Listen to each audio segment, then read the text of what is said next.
আমাদের উদ্দেশ্য একটাই, দেখুন ফ্রন্ট লাইনে যেসব মিডিয়ারা আছে তাদেরকে তো সবাই চেনে, তাদের প্রেস ক্লাব আছে, কিন্তু এদেরকে কারা চেনে? কিন্তু যখন একসঙ্গে আপনি 100 লোক থাকবেন তখন তাদের কথা কিন্তু সরকারও শোনে। অর্থনৈতিকভাবে তাদেরকে সচ্ছল করার এটাই কিন্তু এই সংগঠনের প্রথম উদ্দেশ্য। এবং রাজ্যের বিরুদ্ধে যে কুৎসা, যেখানে শিল্প হয় না, সেটা তো কিছুটা হলেও ঘুরছে এবং ঘুরছে, সেটাই আমার আনন্দ আর কি। গত 8ই ডিসেম্বর শিলিগুড়ি সিনার্জি টাওয়ারে ওয়েস্ট বেঙ্গল মিডিয়া ফোরামের সর্বপ্রথম সম্মেলন হয়, যেখানে উপস্থিত ছিলেন নর্থ বেঙ্গল সহ কলকাতা এবং কলকাতার পার্শ্ববর্তী জেলাগুলির বিভিন্ন সংবাদ মাধ্যমের সাংবাদিকরা। উপস্থিত ছিলেন সম্মেলনের প্রধান উদ্যোগপতি মলয়পীঠ, ওয়েস্ট বেঙ্গল মিডিয়া ফোরামের আহ্বায়ক শঙ্কর মণ্ডল। এদিনের সম্মেলনে বিশেষ অতিথি হিসাবে উপস্থিত ছিলেন রাজ্যের অনগ্রসর শ্রেণী ও কল্যাণ বিভাগের ভারপ্রাপ্ত মন্ত্রী বুলুচিক বারেক, সর্বভারতীয় ইমাম অ্যাসোসিয়েশনের সভাপতি মোহাম্মদ বাকিবুল্লাহ মোল্লা, শিলিগুড়ি পুলিশের ACP Somnath Das, SI surgical সংস্থার চেয়ারম্যান সঞ্জয় মুখার্জি এবং প্রখ্যাত লোকসঙ্গীত শিল্পী Rathin Kisku. West Bengal media forum এবং পশ্চিমবঙ্গ নিয়ে এসআই সার্জিক্যালের চেয়ারম্যান শিল্পপতি সঞ্জয় মুখার্জি কি বললেন শুনুন। একদম নতুন সংগঠন তৈরি করা হয়েছে সাংবাদিকদের নিয়ে, যার আজকে প্রথম সম্মেলন হচ্ছে শিলিগুড়িতে।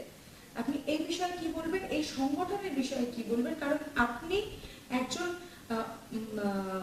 ব্যবসায়ী হিসাবে, প্লাস আপনার মতন আরো অনেকে এর সঙ্গে যুক্ত রয়েছে, কি বলবেন?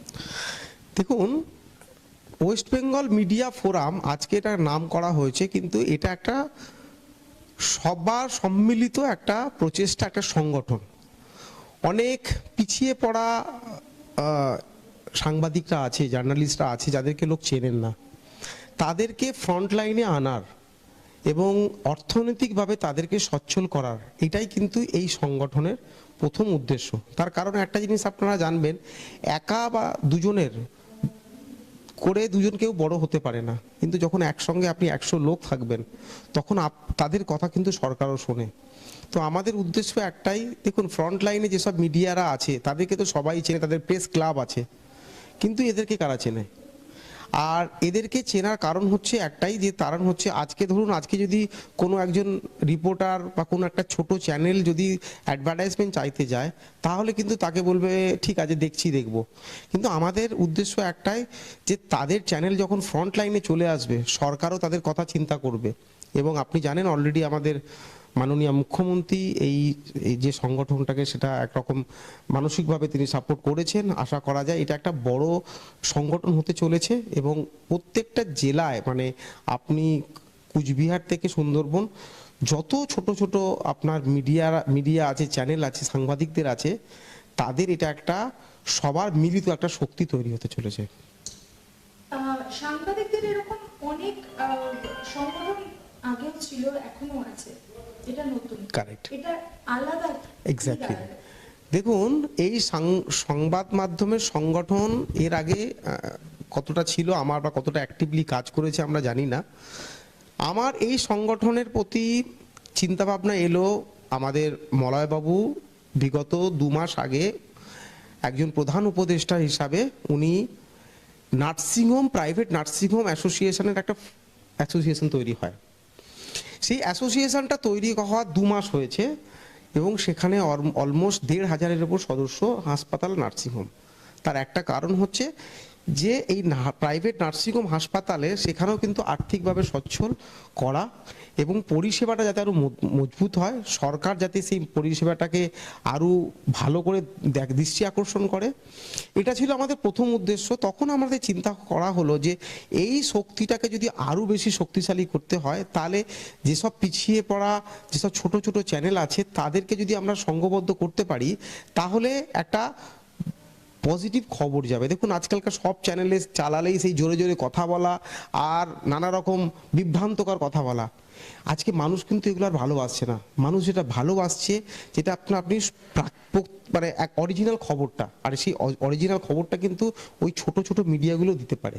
তাদের যদি আমরা অরিজিনাল খবর বলতে যদি আমরা বলি পজিটিভ খবর এবং নেগেটিভ খবরের মধ্যে, অরিজিনাল খবরটা আমরা কিন্তু সবসময় তুলে ধরতে পারি না, আর বাকি রইল হচ্ছে পজিটিভ খবর, যেটা এত বেশি নেগেটিভিটি ছড়িয়ে রয়েছে চারপাশে, সেই জায়গা থেকে পজিটিভ খবর দিয়ে শুধু সংগঠন কিভাবে চলবে?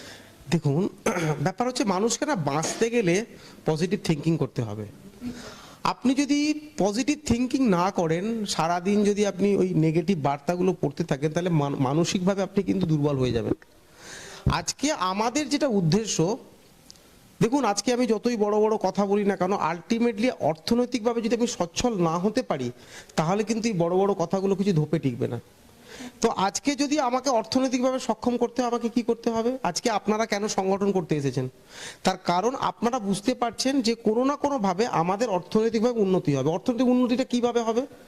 ফর এক্সাম্পল, আপনার চ্যানেল, আপনি আজকে দেখা গেছে 1000 সাবস্ক্রাইবার আপনার, যদি এই সাবস্ক্রাইবারটা 1 লাখ হবে, তাহলে লোকজন আপনাদের চ্যানেলের প্রতি দৃষ্টি আকর্ষণ করবে, আপনাদের অর্থনৈতিক কাঠামো আরও চেঞ্জ হয়ে যাবে। তাহলে আপনি সংগঠন করাটা আপনার লাভ হবে না লস হবে? নিশ্চয়ই লাভ হবে। তো উদ্দেশ্য কিন্তু এটাই।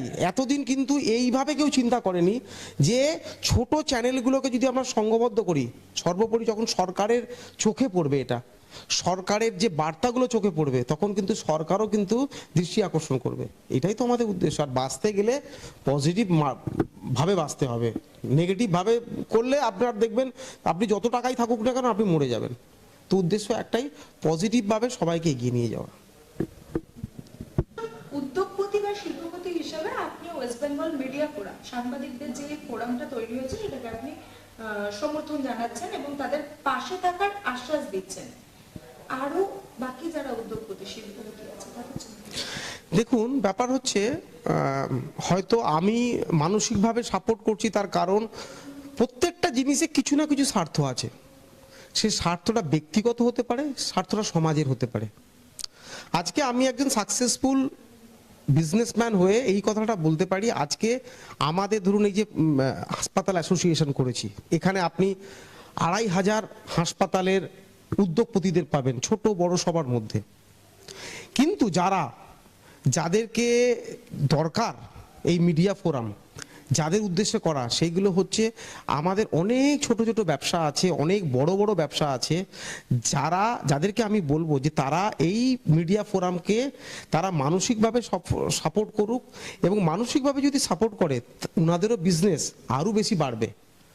তো আজকে কিন্তু আমি এই ধরনের শিল্পপতি বলুন, উদ্যোগপতি বলুন, বা ছোট ছোট ব্যবসায়ীকে বলবো, সবাইকে বলবো যে এই যে মিডিয়া ফোরাম করা হয়েছে পশ্চিমবাংলায়, এই পশ্চিমবাংলায় এই মিডিয়া ফোরাম একটা সময় এমন একটা জায়গায় চলে যাবে, প্রেস ক্লাব একদিকে আর এটা একদিকে, তখন প্রেস ক্লাব বলবে আমরা একসঙ্গে জয়েন করে নিই এটাকে।